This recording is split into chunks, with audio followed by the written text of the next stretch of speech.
when you come to the studios, you find just many diverse situations and kinds of people. Not only are there religious shows and shows on politics and just a variety of things and a variety of people. So it's interesting, and it's a great public service program. It can be informative, you can have your angle on things, but I think it's just a matter of having the community have a station where they can call in and just have some fun with it, you know? The Community Access Channel, for me, has been a good avenue of expression.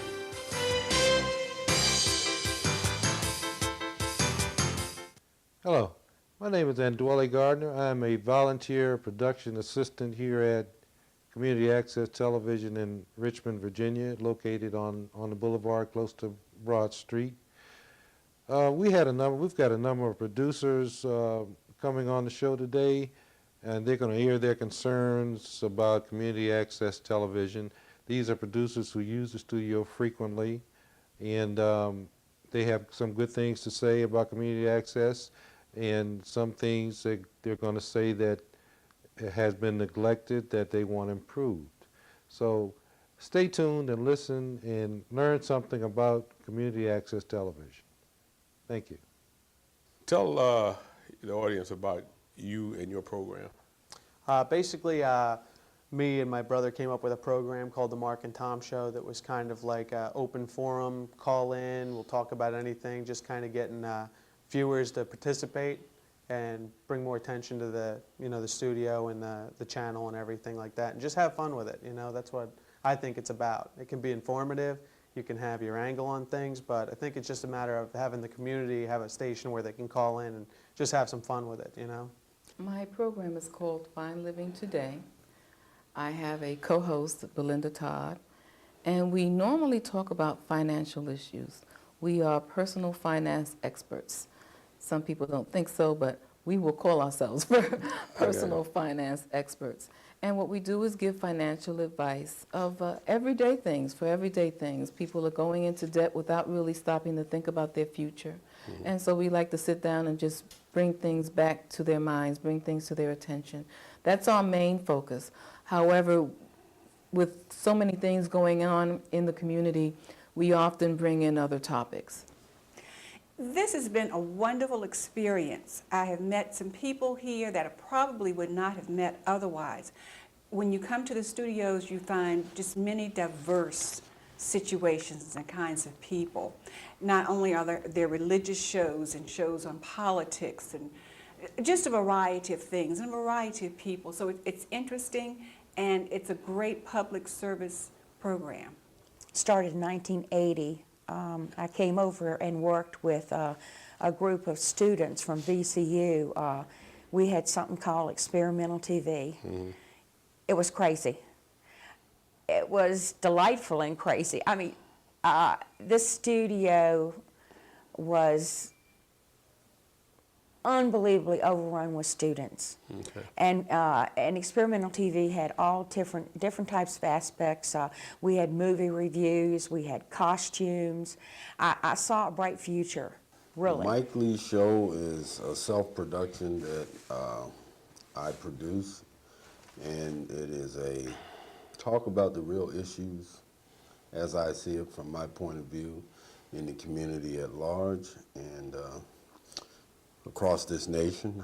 I believe we're all one people, and I am basically anti the civil rights movement and pro-black programs. While I agree they should be on the air and they should be heard, I'm just a counter voice in the community.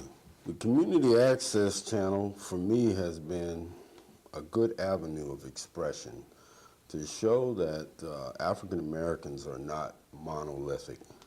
I've had pretty good support from the people that run it. I think they've done a fair job, or really a good job with what they've had to work with as far as their time and equipment and things like that.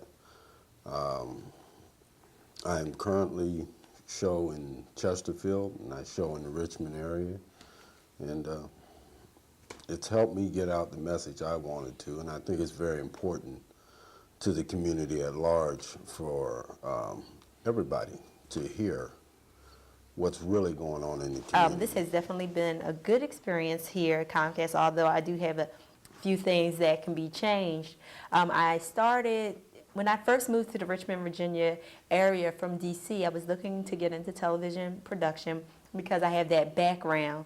As far as writing, I wanted to get a little bit more on the technical side, and I learned of the public access facility here from another public access producer, and I was interested in doing, working for this public access or volunteering with this public access facility because I work with public access in DC, and I really enjoyed that. So I came here, I talked to AJ, who is currently the manager of the public access facility, and I began volunteering on Thursdays. I came in and volunteered and helped out, and as a result of that, I was allowed to do a few floater shows with his son, Ndwele Gardner, who is a technical director and producer here. He does shows on Saturday, so he took the time, and we did a show on a Saturday, and that was good. Hello, I'm Aubrey Eel of Virginia Issues and Answers. Some of you who are familiar with this community access channel may be familiar with the public affairs program that I host. But today I'm speaking to you about your community access channel. This channel is required by law to be provided by your cable access provider, Comcast, as a consequence of the franchise agreement made between Comcast and the City of Richmond. This agreement includes the responsibility for providing and maintaining the community access facilities that allows us to bring you this program. Community access is the source of locally produced alternative views and voices. But those alternative views and voices are currently being threatened from Washington as well as locally by virtue of neglect by your cable access provider, Comcast. Well, as you know, what we're discussing here are some of the problems with this community access channel. So I'd like to hear what you have to say about that. It's full of problems, little problems, fixable problems, but there's so many of them, and they've all come like together at once. It's no joke. You got a little staff working technical. They won't really let you touch any technical thing, even if you know how to touch the technical things.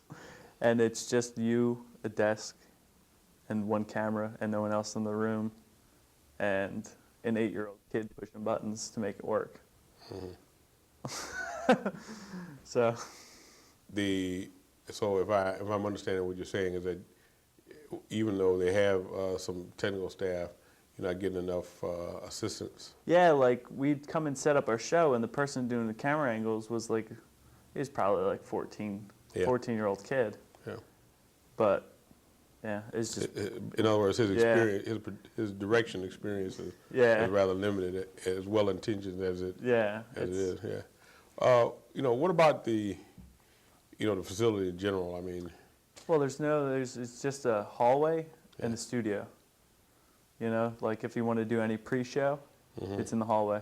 So I guess we can say no waiting room. No waiting room, no anything. No pre-production, no dressing room, no none of that kind Nothing. of thing. Yeah. Oh, the closest thing to a dressing room they have is a bathroom. Yeah, I got you. So. Anything else you'd like to tell the audience? I mean, it's got lack of props. It's got lack of lots of things. Yeah. It just needs better staff. Drop a couple bucks in it.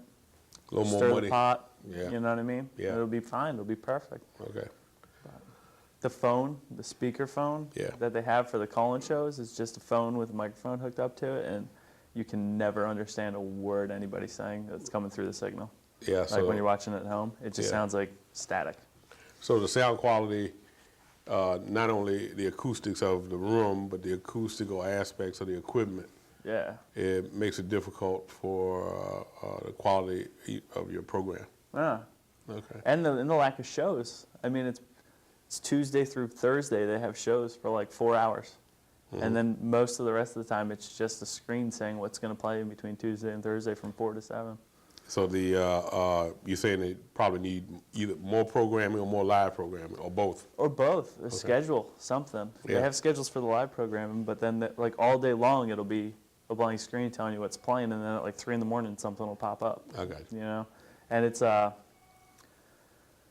mean, the more programs you have, the more people are likely to stop and see what's on. But every time I flip through, it's a blue screen, like an Excel spreadsheet telling me what's going to play next, or a kid playing PlayStation 2 or something. Right. But if you get more programs, more lineup, you get more shows, more availability to people, more people watch regular shows, not shows that are only going to play for like 3 weeks, and then that's it. Like, I don't know. I mean, it's public access, but you can't get a fan base if you've only got 3 shows once a year. Right. No one will remember you in 12 months. If they liked one show, they won't remember you in 12 months. What has been, do you have any comments about the facility or the management? That is the only problem. Okay. Because the opportunities given to us are great, and I really appreciate that. I appreciate the chance to come in and have a television show. But unfortunately, the facilities are really not good. We begged for a while for new cameras. We slowly get things, but the facility itself, I'm looking around, I just can't believe how it's actually gone down more than when I first came, because so many people come in here. They need to update the studio. The carpets need updating. The backgrounds need updating. We need new lighting. It's not just the cameras, new equipment out there. Even if you just hire someone to paint, we just need better facilities. I really am disappointed with that. And I'm especially disappointed because I am familiar with community access in other states, in other communities, in other cities. They have beautiful studios. I don't understand why Richmond doesn't feel the need to invest the money that they get for things such as this in this. I don't know what they're doing with the finances. I don't even know who to go to find out. I know that I've gone to the people here in this building and talked to them about what's going on. Why is it that the franchise fees aren't coming this way? Why is it that for years not one thing has been done to produce what we have to fix what's here, to produce better shows? I'm starting to wonder, why is it they can't tell me what's going on with that money? I'd like for someone to give me a breakdown. I know they feel, who is she? But I am someone who really likes the opportunity that's been given to us here. I enjoy it, I take advantage of it, and I see that there's a problem. If I know that every single person is paying franchise fees to the phone company every month, and these franchise fees are being sent in thousands, in many cases millions of dollars, to the city to use for things such as this, and not one thing has been done here, common sense tells me something's wrong with that picture. Someone should be able to tell me where this money is. Why can't they do something about this facility? As a courtesy and to be fair, we invited officials from Comcast to appear on this TV show. They declined, apparently because they don't think the local community is important enough for them to come on the air and explain to the public what public access television is all about. So I'll briefly explain. If you pull out your cable bill, you'll see franchise fees. These franchise fees are paid by you to Comcast. In turn, Comcast pays franchise fees to the local government, which goes into a general fund. This general fund is supposed to provide cable access television to the public. In other words, you, the public, have a right to use this station to come on and voice your concerns about important issues in your community. As far as the facilities and that Comcast has provided, do you have any criticisms, or what do you think how it could be improved? Well, we had a public access station up in New Jersey, and we had a show on that, and there's a big difference between this one and that one. This one seems like there's a lot of things that could be improved. One of the things that could be improved is the surroundings of the studio. It seems like it's the same backdrop, although there are things behind the backdrop. It never seems to change. There's some technical sides to it. We noticed recording here and everything, and then going home and watching it. It's very choppy. I don't know if it's the signal being broadcast or what it is, but it seems like the show is a lot of times really hard to hear. It's kind of gurgled up, especially if you have multiple people talking at the same time, and maybe a way to sound off the room, so background and outside noises, you know, if a fire truck's going by, Right. not hearing a fire truck on a show would probably be a good thing. Okay, so to summarize, some of your criticisms are lack of sufficient props for the studio, the sound quality of the within the studio, as well as the signal quality being transmitted by Comcast for the community access program. Yeah, exactly. Props is a big thing because it seems like every show you watch, Yes. you already know it's either going to be a light oak desk or 2 black boxes. Right. That's really the only stage props that they have or any kind of setup here.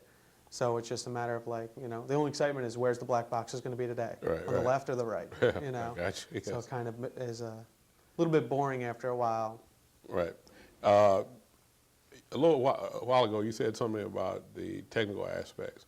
Are you suggesting that there's not enough technical support in terms of production by Comcast? Yeah, exactly. It's almost as if they're saying, well, it's free, so get what you get. You know, a lot of times, well, they'll have 3 cameras in the room, and they'll only use 1 camera. And there's no technical side to it at all. It's that 1 frame of camera. If you have a guest on, they have to climb over furniture to get behind the desk to do an interview and stuff like that. And I don't know if it's the staff or if it's just the fact that, you know, it's gone on so long not being cared about that why start now? Right, I got you. Was there anything else you'd like to add? Just that, you know, I think that these little things changing, like, you know, backdrops, you know, 2 camera angles, stuff like that would actually draw people as they're flipping through the channels and they see something that's interesting. If it's the same monotone talking and blah, blah, blah, and there's a brick wall behind me and that's all there is, or there's a blue backdrop, you know, it would make the show, it would keep people watching the show a little bit more, just enough to get what they're actually saying on the show, rather than, oh, it's public access. While there has been an improvement in terms of the management Yes. of the community access channel, in terms of the level of support is still deficient. Yes. Okay. Yes. All right. And the thing is, there are good people. I just want to say that there are talented, skilled people, but we can't seem to put it together, or they don't want to work with equipment that doesn't work. Does that make sense? You're skilled. You're going to VCU, and you want to come here and learn how to do video because this is community access. I've had conversations with these type of students, and they'll say to me, well, I do it, but this camera thing stinks. This sound equipment doesn't work. Okay. You know, and I say, oh, please stay. I have begged them to stay in a program that we've set up. How many programs have we set up here? I can't count. Student programs, volunteers, come on over, help us, help us. They come over, they may do it once, they may do it twice, they may promise, and then they say, I'm sorry, their sound equipment stinks. And I hear this out of their mouth. So in other words, if I'm understanding what you're saying, the people who would like to come up here Exactly. are not participating because of faulty equipment Yes. and lack of state-of-the-art equipment? Yes. Okay. And you know the thing about it, if we're going to be community access, we want to be access to VCU's audio studio people and their broadcasting The mass people. communication? Yeah, we want to be helping them out. But when they walk in, they turn around and walk out. But I mean, to say that, I mean, I have had them on my show before. I've talked to them personally. I've had a lot of good guests. And the guests that I've had have said things to me. They've gotten home with the tapes that I've made for them. Brenda, I'm sorry, that sound quality was so bad I couldn't even play that tape. I wanted to use that tape with my group. Or, see, this is the beginning. This is like, we're the wheel, and the other communities the spokes. And our spokes are broke. I'm sorry. So We don't reach out. We don't work with the community. Right. Yeah. So just getting back to the sound issue, Yeah. basically we have acoustical problems. Yes, yes. And as far as the environment that the program or the studio that your program is being produced in, and signal and sound problems with the product itself by virtue of the equipment. Yes, and the phones. Yes, right, okay. Sometimes you can't hear the phone person, sometimes they're cut off. That's improved. I mean, we did have another phone. I mean, this is a new phone here. Well, new to last 10 years. The first phone, I don't even want to talk about the first phone. My phone, every show, no, not even my show, a large percentage of the shows are call-in shows. Let's face it. We got to have a phone. Right. We got to hear them. We can't cut them off. We can't be sitting there waiting for a line to come in and then they say they're gone. Okay. And it happens, they're dropped. And that takes up, all right, say if your show is 30 minutes, most of them are, 30 minutes to an hour, and you lose 4 calls, and you get frustrated, they get frustrated, then you have lost the whole content of the show. All right, And that's important. So I guess what you're saying is that we need more telephone lines? Yes, We need adequate telephone equipment yes. for the production that we're doing here. Most definitely. Yes, okay. For every show, whether the show even requires it, the phone should be available for somebody to call in. Because if you're going to say that you're community access, the community should be able to access us. And a lot of times you just can't, you know. Okay. Really can't. I mean, I've had a good, I'm going to tell you, even with all this, if this documentary can make changes to make it better, that's good. But even what we've done, even what I've done over the years, I've got tapes and tapes and tapes, people have gotten something out of it. Let's just remember that. There's always a good in there. And I don't want to be totally negative because that would disappoint my people. Because I try to tell people to look for the good. Right. And there is some good things. Management here is excellent. I think they try. Right. And if anybody is you're calling you on the telephone and they're saying to you, let's do a show, let's schedule it, they're up on it. I don't have to call them. Okay. So basically, as far as you're concerned, the facility management is fine. Yes. It's just that the manager is not being adequately supported by Right. Comcast. That's exactly right. Okay. And even discussion, this is a discussion I had with management on our shows here being connected to the other channel. I have a lot of support from Chesterfield. And I've gone over and over this. I can't see why that signal can't be put together, and it can, but something is blogging, something is stopping the 2 channels coming together. Now, to make best of our community, Richmond is such a tri-city area. We are. We include Petersburg, Chesterfield. I mean, our signal, as far as our signal right here, should go out in a 1-band area, and we should have community support, total. And because of that, I think our money, or the money here, would be best spent, all cable access joined together. And I know that's a pipe dream, okay? But if we're talking, straighten this out, you can do better when you unite. We all know that. Okay. What we're showing you now is a view of the control room of the community access channel. Most of this equipment is antiquated and outdated and is in part responsible for the marginal quality of the programming that you see on this channel. Once again, we encourage you to call Comcast and tell them to adequately fund this channel so as to provide modern equipment and so that we can provide top quality programming for you, the viewer. I'd like to point out a piece of antique equipment. Some of you early computer enthusiasts may remember the Commodore 10,000, or excuse me, Commodore 1084 monitor. I'm sure the Smithsonian could probably use that. This is the infamous Comcast studio. You'll notice that there is no acoustical tiling or any other product to enhance the acoustics of this room. What you're now seeing is the platform where most of the shows are produced.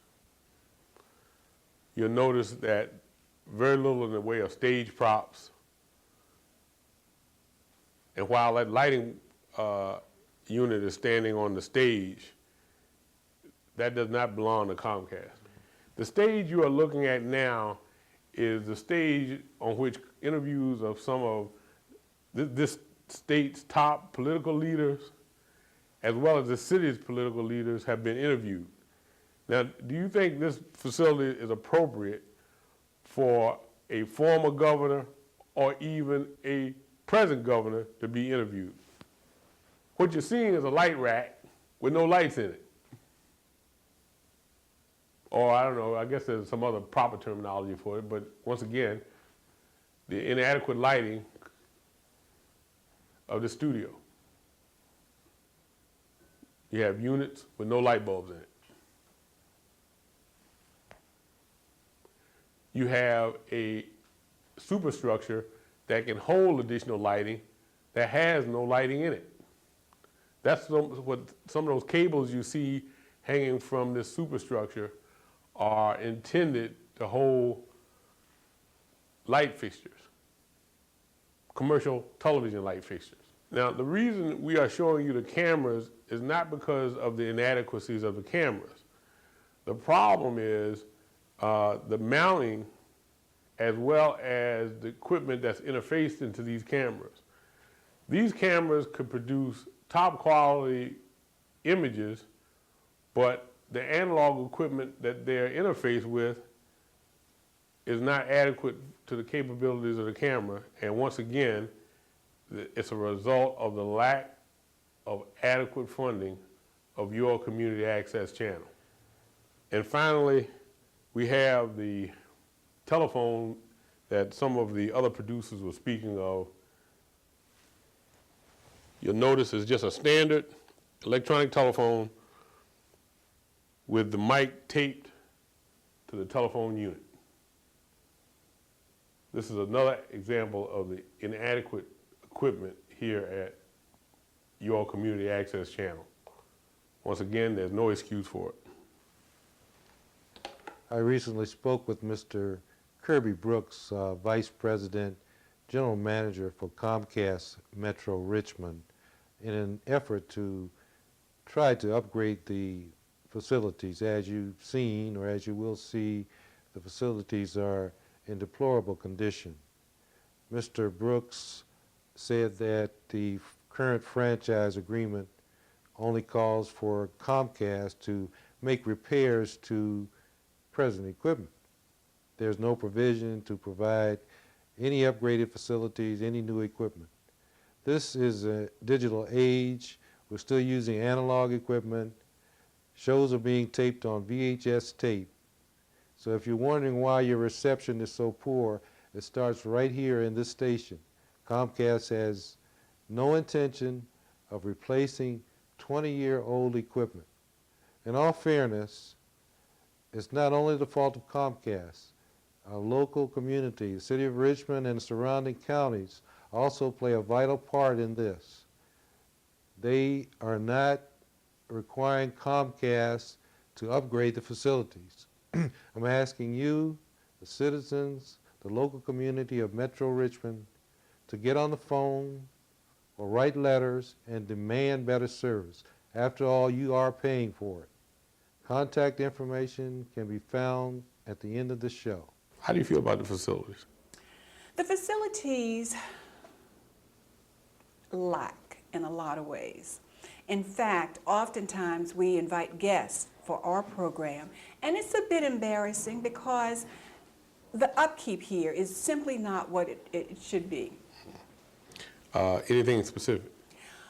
I would say that the walls need painting. I'm not a technical person, but I'm sure we could use more cameras. There was a time that we had several guests here on the stage, maybe about 6 ladies. We only had 2 or 3 microphones. That was embarrassing because we had no idea before we had scheduled this show that they wouldn't be available. So we were actually passing the mic around. I got you. You know the background. There should be. We should be able to change our backgrounds. This poor plant here needs another life. Okay, all right. The carpets. I don't know, and I'm not privy to, I don't really understand the workings, how it's funded, but I understand that there are plenty of funds, so why these things haven't been done, I just don't, I don't know. Okay, so if I can summarize, your complaint is that lack of adequate equipment for producing Producing the program, show, yes.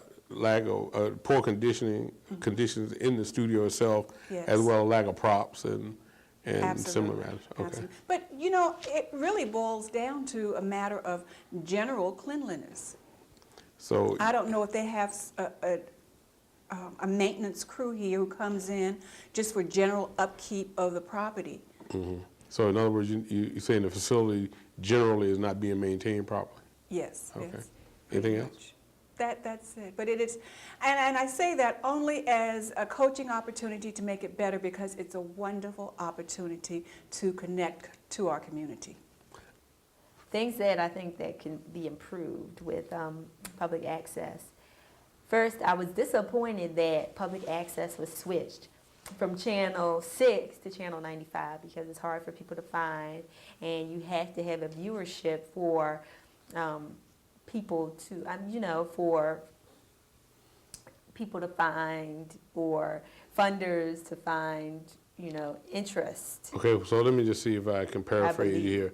One of your problems with the channel change is more The channel, difficult. it's hard to find. It's Channel 95. Most people don't know they have a Channel 95. Okay, all right. So that was one of my problems. And then the reception. The reception on Channel 95 is pretty good. I heard that it was pretty good now. But I haven't looked at the reception on Channel 95. I saw it on Channel 6, and it was poor reception. The quality of the equipment, I believe that that they just got a couple of digital cameras.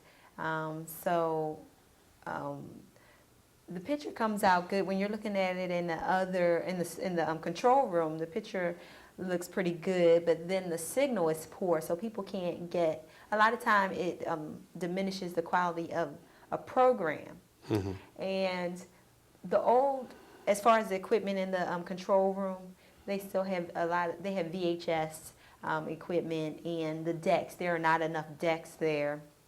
Also, I feel that this facility is underused, and I feel that they should have someone here longer than 5:30 to 10, 4 days a week. I feel that it should be a full-time person here, somebody who really cares about the facility, somebody who is community-oriented to really get this off the ground, somebody who, if someone calls, they can easily get a return response. How do you feel about the conditions and the management here in the Richmond Community Access Channel? Well, I don't really know the managers, but the way I see it here is I'd like to thank Comcast, one, for allowing the community channel to exist.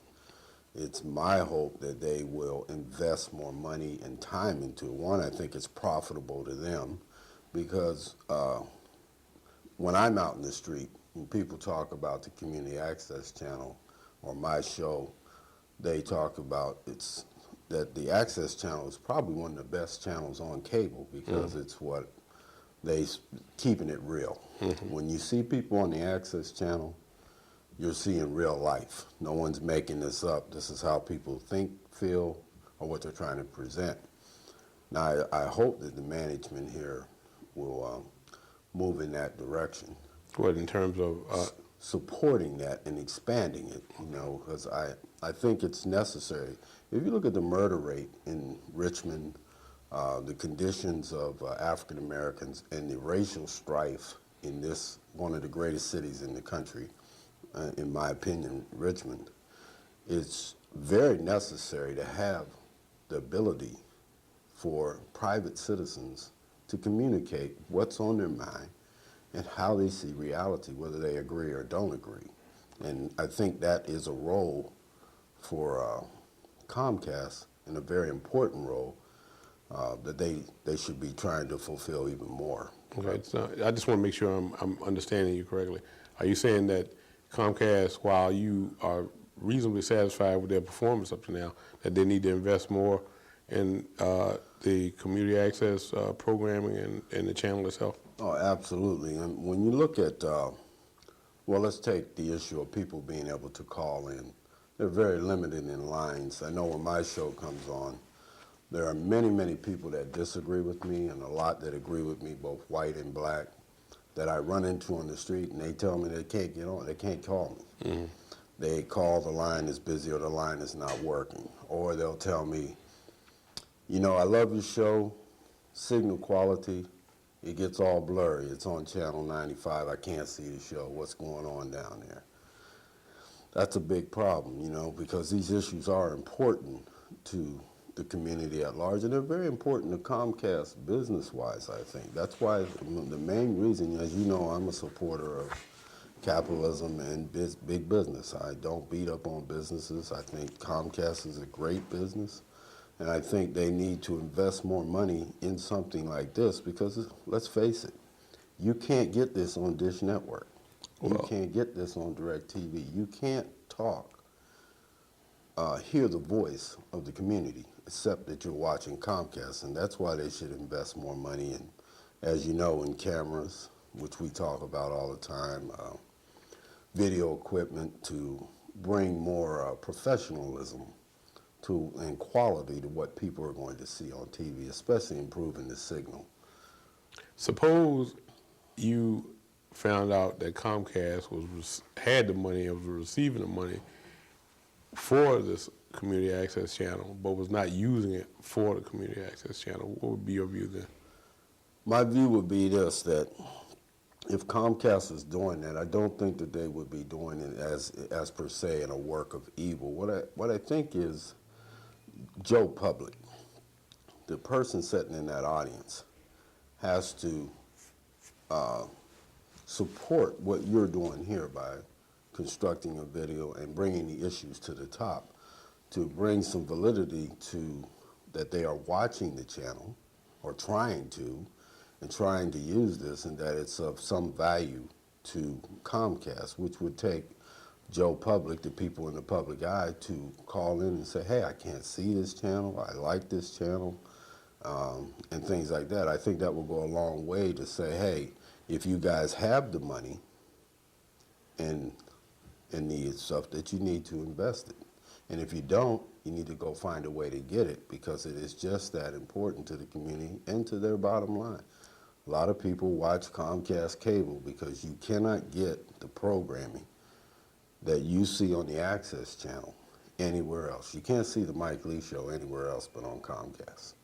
So if I'm understanding what you're saying that the customers need to become more active in letting Comcast know that they have an interest in their community access channel. Absolutely, that's a big part of it, and that makes Comcast act on their side, because if that money is there, I don't know whether it is or isn't, but assuming, taking that point, that there is money there, but there is no outcry from the public, it would be a public failure that they're not addressing the issue, which we need to, all of us that do shows need to take a point to speak about that, and I think I will from now on my shows, to take a couple minutes just to address supporting the access channel. Whether you agree or disagree with the Mike Lee show doesn't really matter. There's Dark Side Posse, I don't agree with them, but I love the idea that these folks have the opportunity to say what's on their mind to the community, and I think that's what it's all about. That's why you need the equipment. It goes a long way to settle issues like, or at least to get them on the table, issues of racism, issues of how white people feel, you know what I mean, how black people feel, those that are in the middle of the road, what's going on with our young children, and as what you do, Aubrey, which is, I consider very important, the General Assembly, what's going on there, issues that people need to know about. So that's why they should invest, because they don't know what's going on at the General Assembly. We don't have a voice down there. We don't have anybody saying what's happening. And in order to do that, you don't have the money or to produce a network show. Comcast has an agreement, I'm told, with the city. The franchise agreement? Yeah, in their franchise agreement to produce, to have a public access channel, and I think they should fully support that. And the conditions here in this studio are not adequate as far as equipment. Now, the gentleman that runs the show, I think, does a fine job, and all of the volunteers, they do an excellent job, because they are working with equipment that practically looks like it's ready to go. I mean, I'm not an expert on equipment, but I've seen the phone lines go out, you know, basic as a phone cable going into the phone. People can't call in. I don't think that's part of the franchise agreement, that the equipment should default like that. But I'm hoping, and I like to take the positive side of Comcast, that they are working and genuinely concerned with improving the equipment, and even with hours.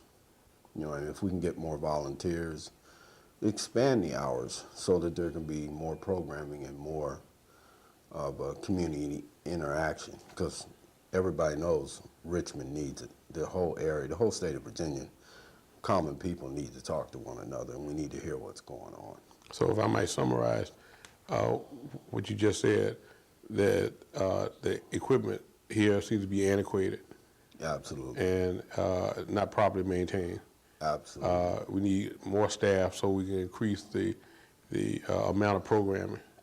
Right. And Comcast, while you appreciate their supplying this facility, has not been, does not appear to have stepped up to the plate to take care of those issues that you just delineated. Absolutely. They have, you know, I don't know what the driving force is, but, you know, we have the Chesterfield audience, Comcast, and the Richmond. And from what you can see, it's like Chesterfield is on Channel 17. It's very, most of the time it's pretty clear, right? This is on 95, and I hear a lot of complaints about the quality of the signal, right? Well, that starts with basically with the cameras, recording equipment. Some of this equipment here looks like it's 40 years old, right? I don't think that's the franchise agreement is being fully met. Now the question is Comcast sincere about serving the public? I think they are. I think a program like this will go a long way to letting the public know that there is a big interest in community access in the community, and that Comcast needs to support that by upgrading equipment, their phone system, their cameras, and clearing up the signal. I mean, this is not a broadcast signal. This is coming over cable. Why is it cloudy? Right. You know, people can't see it. The channel is 95. I mean, they do what they want, but when they changed the channel from 6 to 95, it really seemed to me that, you know, you lost half your viewing audience. Because how many people go to Channel 95? You know what I mean? So they should do more to promote that the community access channel is now on 95, clear up the signal, better equipment. Anything else? No, I just say how much I enjoy the community access channel, you know, and all the different voices on there. I want everybody to know in the listening audience that the Mike Lee Show supports open communication and free speech so that everybody can get there. That's why we need longer hours, so we can hear what people have to say. You've just heard from some of the users and producers of programming on this community access channel who encourage you to call Comcast and demand that they provide adequate funding and maintenance to your community access channel. Comcast has a responsibility under the franchise agreement with the City of Richmond to adequately fund and maintain this community access channel. There is no excuse for Comcast not to have adequate funding and maintenance for this channel, and you deserve no less by virtue of the increase in fees and costs that you, the viewer, are paying. Once again, thank you for watching, and call Comcast and demand your rights.